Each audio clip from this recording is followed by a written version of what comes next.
All right, so today I am going to talk about how do you work with the people you love? How do you give each other feedback without going to war, right? We've all been there. I've been there. I've been there with my parents, my brother, my husband. Yeah, when you start, giving advice to each other, it just suddenly spirals and then you're all defensive and then you say you're not defensive, but you are, but then you're not. And all of those things. How do we work with the people we love? Especially for parents out there, how do you work with your children? How do you give them, especially teenagers? Teenagers are harder than the little ones. The little ones, tend to, you still have some ability to give them, criticism without them being too defensive, depending on the child. But with teenagers, that definitely gets in the way a lot of the times. And so one thing I learned a long time ago, it was during a headshot session. It was with a very famous headshot photographer.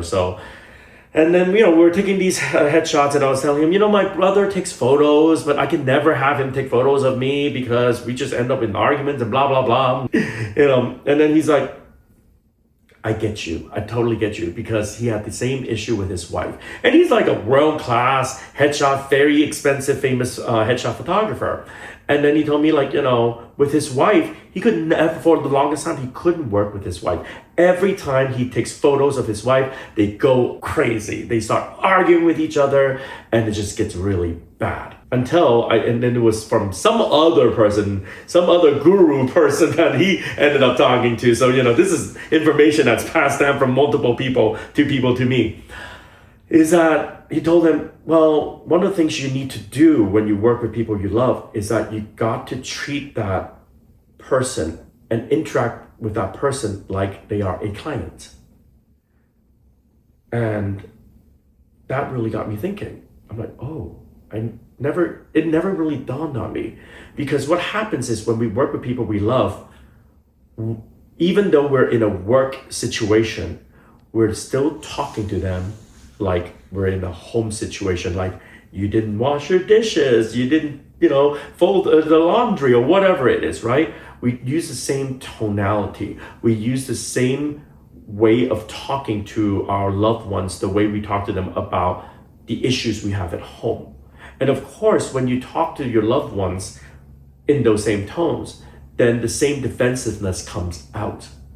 But if we switch gears and talk to our loved ones the way we would imagine if somebody else, if you're a parent, if another parent asks you, can you help me with my kid for this audition because I know you have some experience, you would never talk to that kid the same way you would talk to your kid. You would never say like, come on, get your act together, focus. You just wouldn't talk to that kid that way, because you know that, hey, little Jimmy, little Susie, whoever it is, like, hey, focus over here, pay attention, let's do this, oh, you got this, you would put on a different tone. So that is the number one advice to, how do you talk to your loved ones?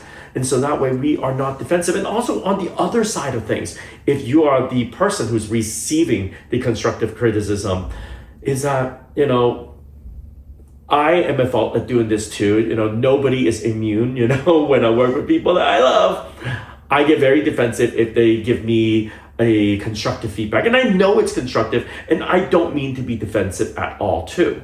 But that if you treat them like you would a normal coach, if you went out and hired a coach and they gave you those feedback, whether you agree with them or not, you would not react to it that way. You wouldn't react in a very defensive, well, I wasn't doing that.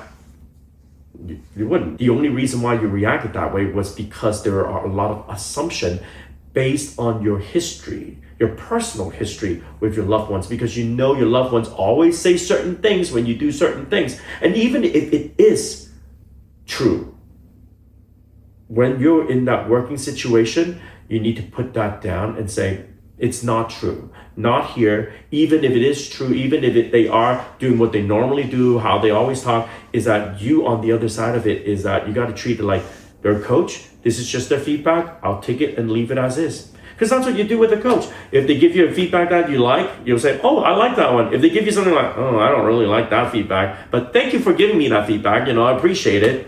And then you go home and you do something else. We've all done that. So treat your loved one the same way you would any other in a working professional situation. Just ask yourself, if you're not sure, ask yourself, would you talk to a client or a coach in that same manner? And if you wouldn't, then you're the one who's doing something wrong. All right? So that's my 2 cents on how do you combat the defensiveness and in criticism.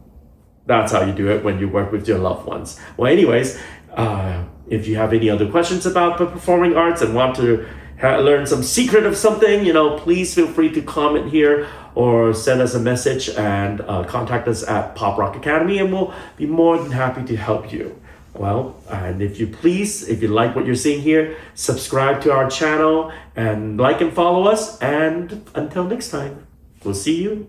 And I hope you have a great working relationship with the ones you love.